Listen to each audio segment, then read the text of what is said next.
Good morning, student. Welcome to the Ideal Education Point, New Chaudhary Public School, Pratapnagar, Jaipur. Student, today we discuss about the electric dipole.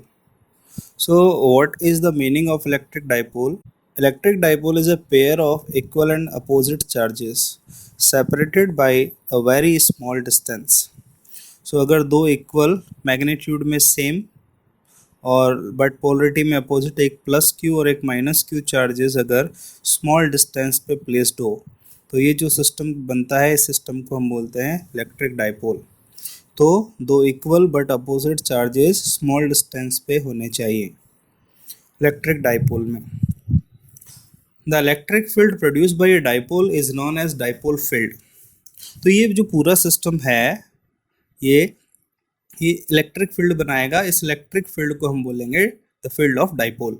अब ये dipole अपने आप में अलग है, दूसरा डाइपोल का कैरेक्टरिस्टिक्स अलग होगा, तीसरा डाइपोल अलग होगा। तो डिफरेंट डाइपोल्स को हम कैसे आइडेंटिफाई करते हैं, तो एक फिजिकल क्वांटिटी हम यहाँ डिस्कस कर रहे हैं, इलेक्ट्रिक डाइपोल मूवमेंट।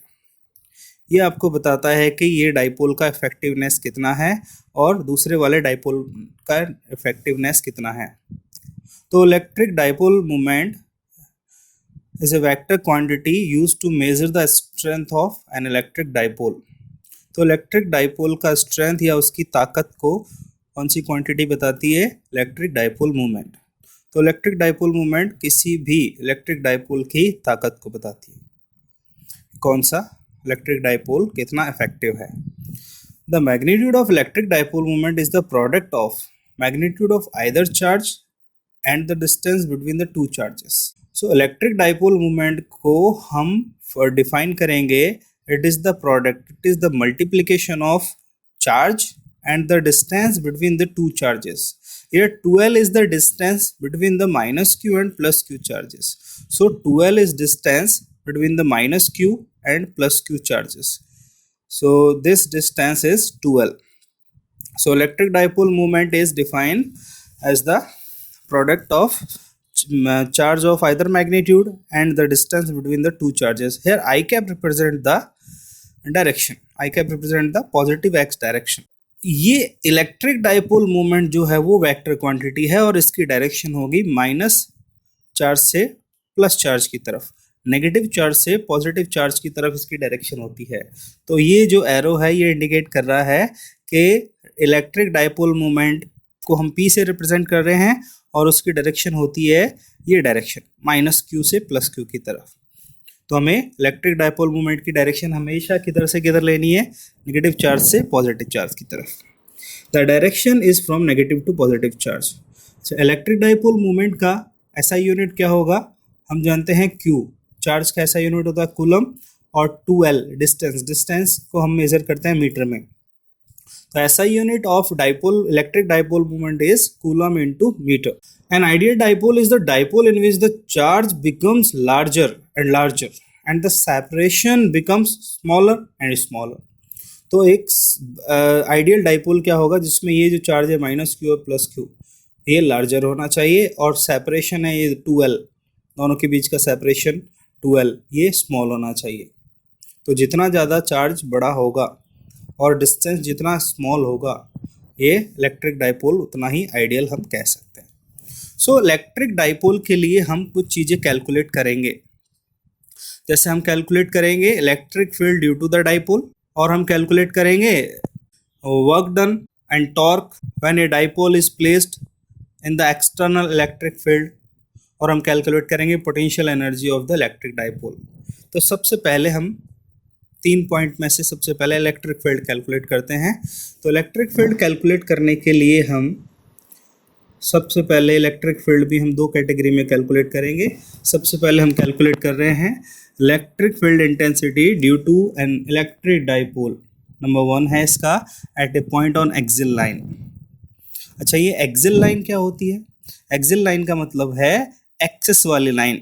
तो ये इलेक्ट्रिक डाइपोल है माइनस क्यू से प्लस क्यू। इस डाइपोल का एक्सिस कौन सा है? ये इसका एक्सिस है, दोनों को मिलाने वाली लाइन। तो इस लाइन पे लेफ्ट साइड राइट साइड पूरी ये जो लाइन है कंप्लीट, इस लाइन पे कोई भी जो पॉइंट होगा that is called point on the axial line. और इस लाइन को बोलेंगे, जो इन दोनों को मिलाने वाली लाइन से पास होती है, इसको बोलेंगे एक्सिस ऑफ द डाइपोल। यहाँ ये नेगेटिव चार्ज है और ये पॉजिटिव चार्ज है, दोनों एक डिस्टेंस पे रखे हैं, 2l डिस्टेंस पे, और इसको बोलते हैं इलेक्ट्रिक डाइपोल। ये जो O है ये इलेक्ट्रिक डाइपोल का सेंटर है। सेंटर से माइनस क्यू चार्ज कितने डिस्टेंस पे रखा है, L पे, और सेंटर से प्लस क्यू चार्ज भी कितने डिस्टेंस पे रखा है, L पे। तो ये टोटल डिस्टेंस कितनी हो गई, 2l। अच्छा, अब हम इलेक्ट्रिक डाइपोल के कारण इलेक्ट्रिक फील्ड कैलकुलेट करना चाहते हैं पॉइंट P पे। तो पॉइंट P को हमने ये मान लिया कि ये पॉइंट इलेक्ट्रिक डाइपोल से कितना डिस्टेंस पे है, x। बट जब हम इलेक्ट्रिक डाइपोल से डिस्टेंस लेंगे तो हम पॉजिटिव चार्ज से लेंगे, नेगेटिव से, या सेंटर से। तो हमने बोला हम सेंटर से डिस्टेंस लेते हैं, तो हमने पॉइंट P x डिस्टेंस पे कंसीडर कर लिया। अब हम इलेक्ट्रिक डाइपोल की वजह से इस पॉइंट P पे इलेक्ट्रिक फील्ड कैलकुलेट करेंगे। अच्छा, जब हम इस पॉइंट P पे इलेक्ट्रिक फील्ड कैलकुलेट करते हैं तो हमें डाइपोल के कारण इलेक्ट्रिक फील्ड का फॉर्मूला नहीं पता, लेकिन हम पॉइंट चार्ज के कारण इलेक्ट्रिक फील्ड का फॉर्मूला जानते हैं। पॉइंट चार्ज के कारण इलेक्ट्रिक फील्ड का फॉर्मूला होता है E = 1/4πε0 Q/r², जो कि हम प्रीवियस वीडियो में देख चुके हैं। अच्छा, तो हमने बोला इस पॉइंट चार्ज के कारण यहाँ पॉइंट P पे इलेक्ट्रिक फील्ड निकाल लो और माइनस Q के कारण इलेक्ट्रिक फील्ड निकाल लो, और दोनों को ऐड कर देंगे तो किसके कारण इलेक्ट्रिक फील्ड आ जाएगा, टोटल डाइपोल के कारण। तो हम माइनस Q और प्लस Q, पॉइंट A और पॉइंट B की वजह से इलेक्ट्रिक फील्ड कैलकुलेट करते हैं पॉइंट P पे। तो यहाँ से जो डिस्टेंस है माइनस Q से A पॉइंट P तक का डिस्टेंस हम कितना लेंगे, ये सेंटर से डिस्टेंस है x और ये और डिस्टेंस है L। तो माइनस Q से पॉइंट P का डिस्टेंस कितना हो गया, x + L। इसी तरह से प्लस Q या B पॉइंट से पॉइंट P तक का डिस्टेंस कितना हो गया, x - L। तो ये डिस्टेंसेस को ध्यान में रखते हुए हम इलेक्ट्रिक फील्ड कैलकुलेट करते हैं। अच्छा, एक चीज और देखिए स्टूडेंट, पॉजिटिव चार्ज जब इलेक्ट्रिक फील्ड बनाएगा तो उस इलेक्ट्रिक फील्ड की डायरेक्शन होगी ये। कैसे देखते हैं हम इलेक्ट्रिक फील्ड की डायरेक्शन, हम उस पॉइंट पे टेस्ट चार्ज ला के रख देते हैं और उस टेस्ट चार्ज पे जिधर फोर्स लगेगा, टेस्ट चार्ज हमेशा पॉजिटिव होता है, ध्यान रखिए, उस टेस्ट चार्ज पे जिधर फोर्स लगेगा, फोर्स की डायरेक्शन में ही इलेक्ट्रिक फील्ड की डायरेक्शन होती है। तो अगर यहाँ टेस्ट चार्ज रखें, पॉजिटिव टेस्ट चार्ज, तो बताइए प्लस Q और ये चार्ज भी प्लस है, तो ये दोनों एक दूसरे को क्या करेंगे, रिपेल। किधर फोर्स लगेगा, इस डायरेक्शन में, तो इलेक्ट्रिक फील्ड की डायरेक्शन भी क्या होगी, इधर। अच्छा, यहाँ अगर टेस्ट चार्ज रखें तो ये माइनस Q उस पर किधर फोर्स लगाएगा, अट्रैक्शन का फोर्स लगाएगा, तो इलेक्ट्रिक फील्ड की डायरेक्शन भी किधर होगी, इधर। अब एक लाइन को हमने बड़ा शो किया है और एक वेक्टर को हमने छोटा शो किया है, ऐसा क्यों, क्योंकि ये प्लस Q चार्ज से पॉइंट P का डिस्टेंस कम है और हम जानते हैं electric field is inversely proportional to square of distance. जहां डिस्टेंस कम होगा वो वाला पॉइंट चार्ज इलेक्ट्रिक फील्ड ज़्यादा बनाएगा। तो ये पॉइंट B की वजह से जो चार्ज प्लस Q रखा है, इसकी वजह से इलेक्ट्रिक फील्ड है ये ज़्यादा मैग्नीट्यूड होगा और ये वाला कम होगा। तो हम क्या करेंगे, net resultant electric field point P पे कैलकुलेट करने के लिए B में से A वाले इलेक्ट्रिक फील्ड को माइनस कर देंगे, लार्जर में से स्मॉलर को माइनस करेंगे। तो EB - EA क्या देगा, electric field, net resultant electric field at point P due to dipole. अच्छा, resultant electric field intensity at point P is EA + EB। Point A पे इलेक्ट्रिक फील्ड और पॉइंट B पे electric field को अगर vectorly add कर देंगे तो net resultant electric field आ जाएगा एट पॉइंट P। तो सबसे पहले हम क्या करते हैं, अगर मैग्नीट्यूड की बात करेंगे तो हम B में से A को माइनस करेंगे मैग्नीट्यूड में। तो हम यहाँ क्या करते हैं स्टूडेंट, पॉइंट A पे इलेक्ट्रिक फील्ड का वैल्यू कैलकुलेट कर लेते हैं, 1/4πε0 Q/r²। R की जगह हमने x + L का होल स्क्वायर लेना है। क्यों, क्योंकि माइनस Q पॉइंट A से P तक का डिस्टेंस कितना है, x + L। I cap show करता है डायरेक्शन को। Electric field due to positive charge, तो electric field due to plus q, इसको हम ये डिस्टेंस जो है पॉइंट बी से पी तक का ये डिस्टेंस है एक्स माइनस एल। तो 1/4πε0 Q/r², आर की जगह हमने क्या पुट कर दिया है एक्स माइनस एल। ये हम कॉमन ले लेते हैं 1/4πε0, नीचे हम एलसीएम ले लेंगे x² माइनस एल स्क्वायर का होल स्क्वायर। ओके, जब एलसीएम को हम सॉल्व करेंगे स्टूडेंट तो ये आ जाएगा 2 into Q into 12x। Q into 12 को हमने सेपरेट लिखा है, सेपरेट इसलिए लिखा है क्यू इंटू 12 हम जानते हैं ये होता है इलेक्ट्रिक डाइपोल मूवमेंट, इसको हम P से रिप्रेजेंट करते हैं। तो इसको हमने आगे सॉल्व करके लिख दिया 1/4πε0 2px upon x² minus L square का होल स्क्वायर। इस तरह से हमने इसको सॉल्व कर दिया। डायरेक्शन के लिए हम, अच्छा रिजल्टेंट डायरेक्शन किधर होगी, इधर लार्जर वेक्टर है, रिजल्टेंट डायरेक्शन किधर है पॉजिटिव एक्स डायरेक्शन में। तो हमने यहाँ आई कैप किसको रिप्रेजेंट करता है, i cap is a unit vector in positive x direction. अगर यहाँ पे एक हम अजम्पशन लें कि अगर x is very very greater to l, ये जो डिस्टेंस है x, ये दोनों पॉजिटिव चार्ज के बीच की डिस्टेंस l से अगर बहुत ज़्यादा है तो हम l को यहाँ पे नेग्लेक्ट कर देंगे। l को अगर नेग्लेक्ट कर देंगे तो ये x की पावर 4 हो जाएगा और एक x कैंसिल हो जाएगा। तो finally the resultant electric field at point P due to dipole is 2p upon 4πε0 x³। अच्छा, इस resultant direction, resultant electric field का डायरेक्शन किधर होगा, रिजल्टेंट इलेक्ट्रिक फील्ड का डायरेक्शन इधर ही होगा जिधर लार्जर इलेक्ट्रिक फील्ड है, मतलब पॉजिटिव एक्स डायरेक्शन में।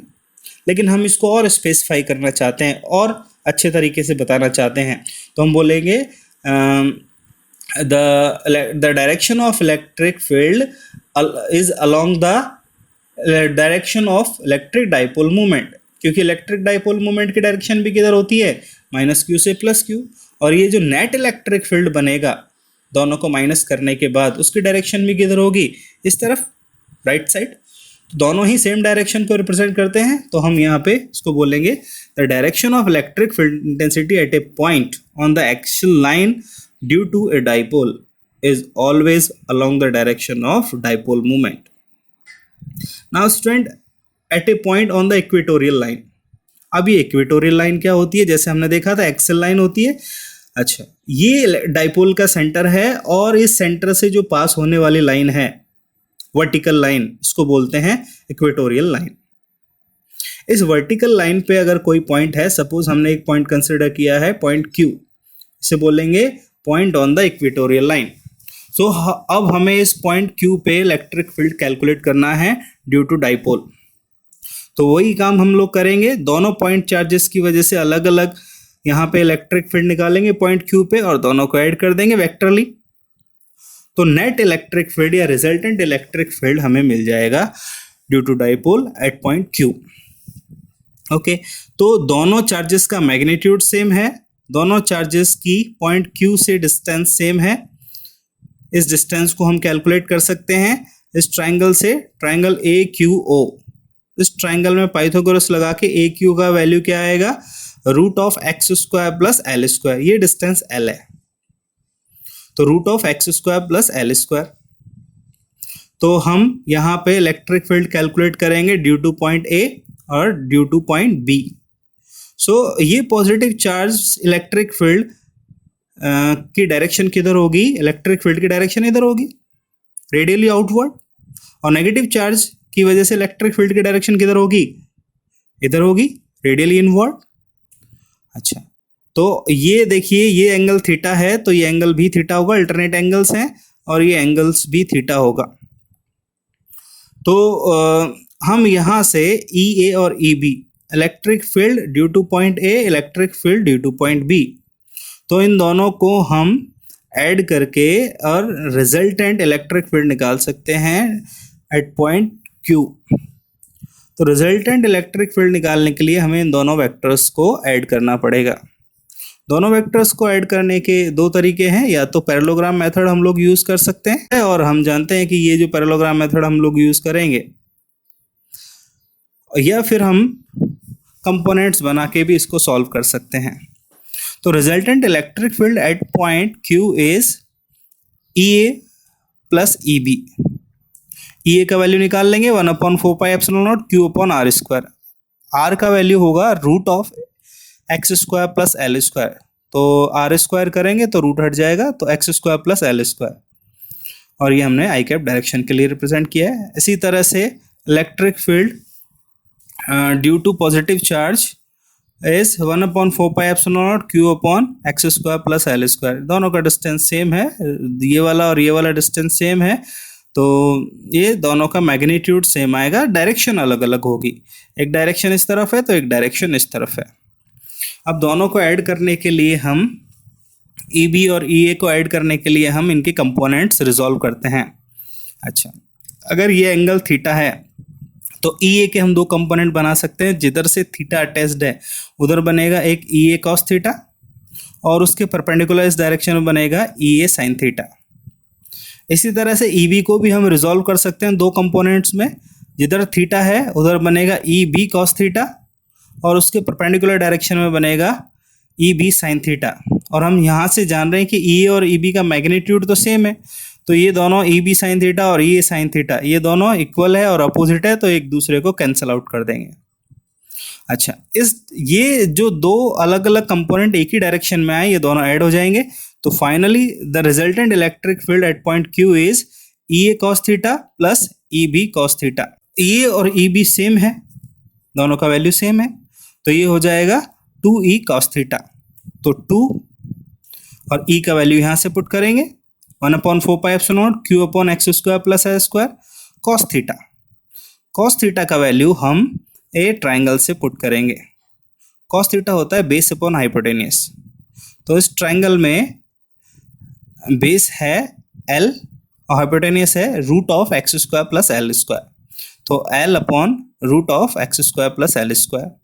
ये पावर 1 है, ये पावर 1/2 है, तो नेट पावर हो गई x 1/4πε0 q 2l x square plus l square की पावर 3/2। तो इस तरह से हम पॉइंट क्यू पे रिजल्टेंट इलेक्ट्रिक फील्ड एक डाइपोल की वजह से निकाल सकते हैं। अब अगर यहाँ भी हम कंसंट्रेशन लें और ये, अच्छा इसका डायरेक्शन किधर होगा, यहाँ से हमें वापस से देखना पड़ेगा। ये डायरेक्शन इधर है क्योंकि ये वाले कंपोनेंट तो कैंसिल हो गए, तो ई क्यू का डायरेक्शन आएगा इस तरफ। और ये कौन सी डायरेक्शन है, हम जानते हैं पी की डायरेक्शन ये वाली है, तो ये डायरेक्शन कौन सी है, अपोजिट टू पी।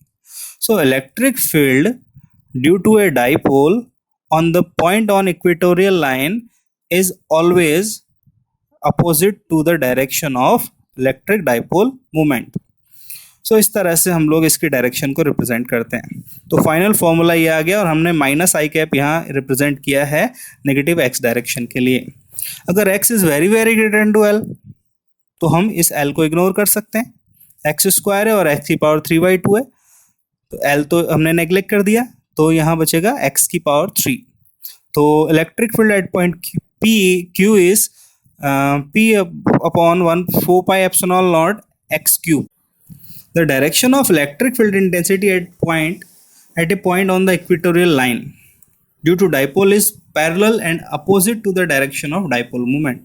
तो इलेक्ट्रिक फील्ड की डायरेक्शन इक्वेटोरियल पॉइंट पे डाइपोल मोमेंट की डायरेक्शन के अपोजिट होती है। अच्छा, एक चीज़ और यहाँ पे हमने कैलकुलेट किया है, ये वैल्यू आया है p/4πε0 एक्स क्यूब।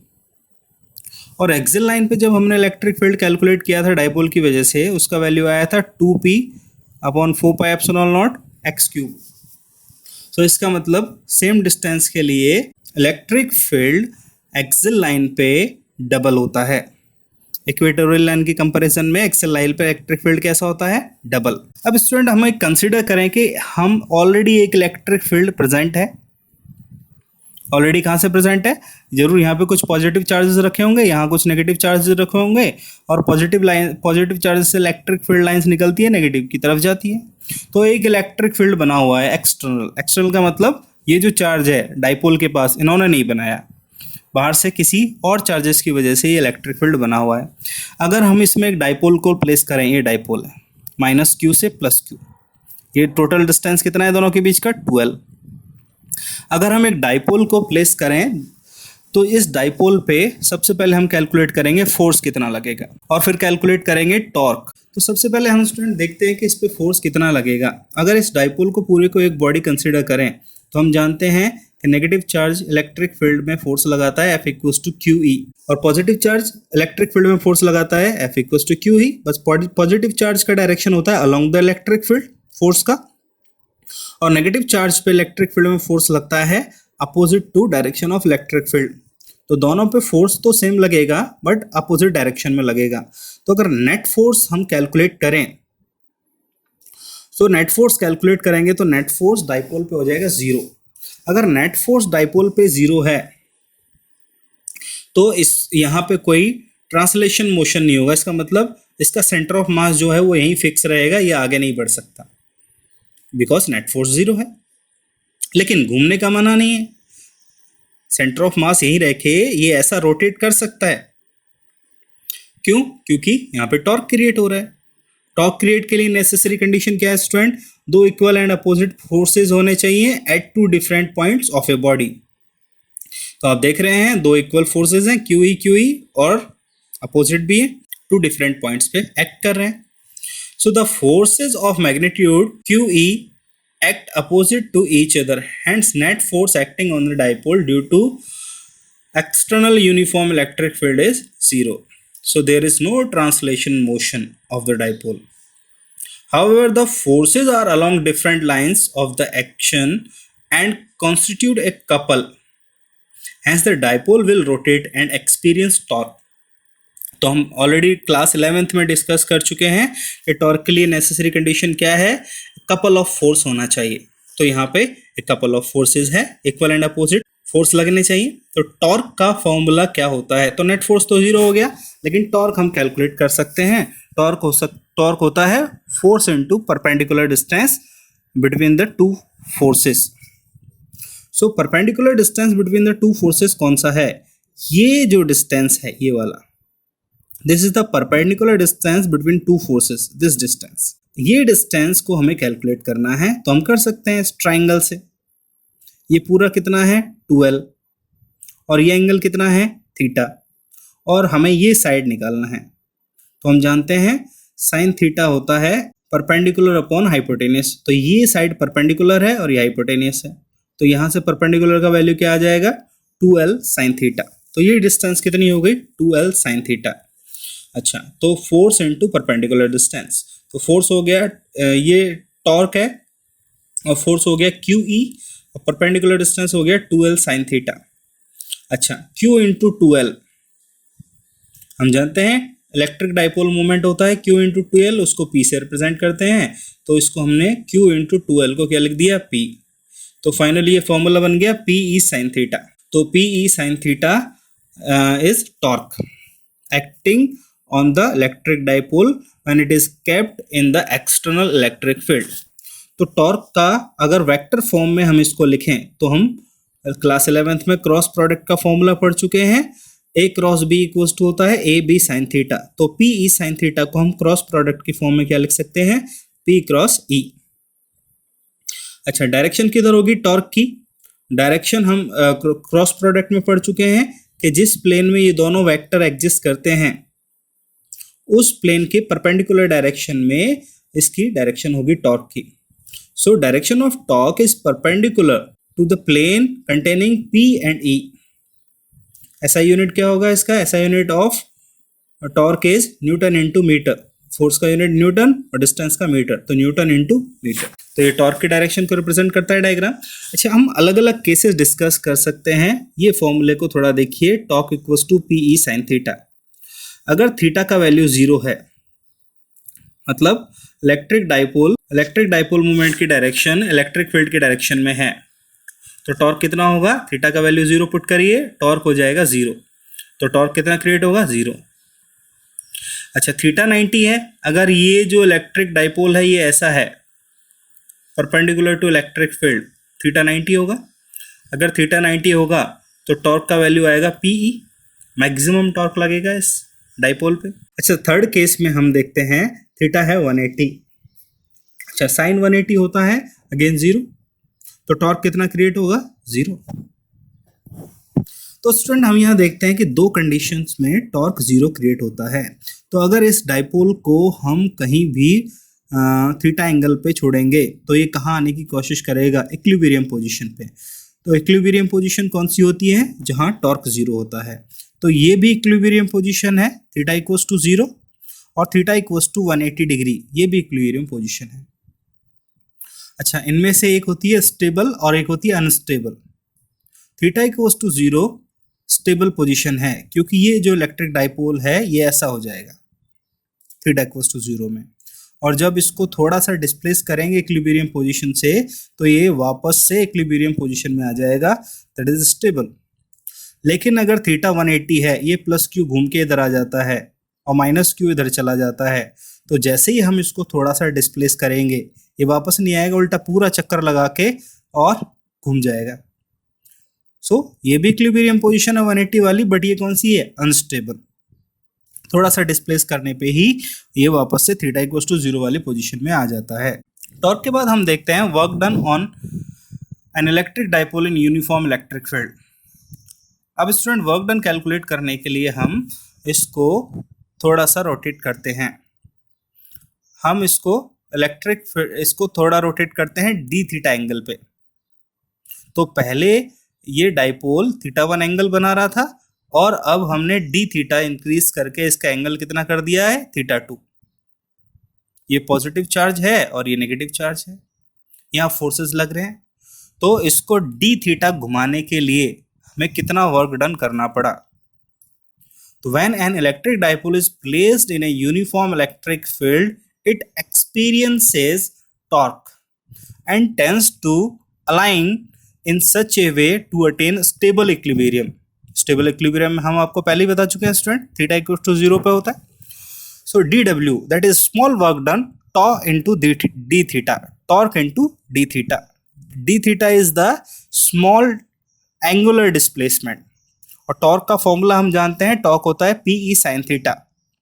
और हमें कहां से कहां तक रोटेट करना है इसको, थीटा 1 से थीटा 2।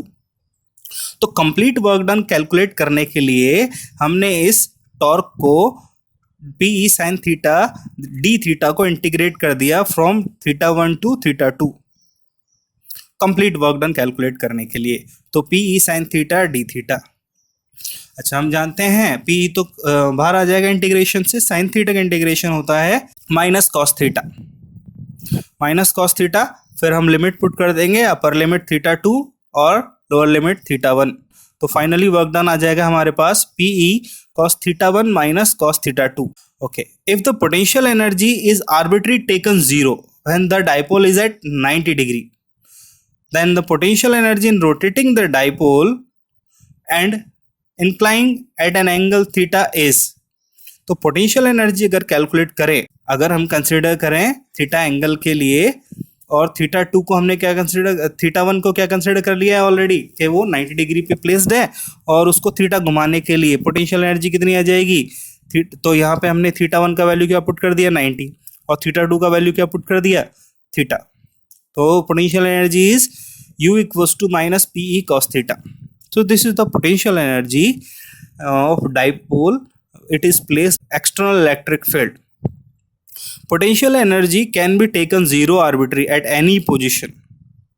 अच्छा, पोटेंशियल एनर्जी के भी डिफरेंट केस डिस्कस करते हैं स्टूडेंट। यहाँ पे आप देख रहे हैं कॉस थीटा है और माइनस साइन है। सो फर्स्ट केस में अगर थीटा जीरो है तो यहाँ जीरो पुट करेंगे, कॉस जीरो होता है 1, तो पोटेंशियल एनर्जी आ जाएगी माइनस PE।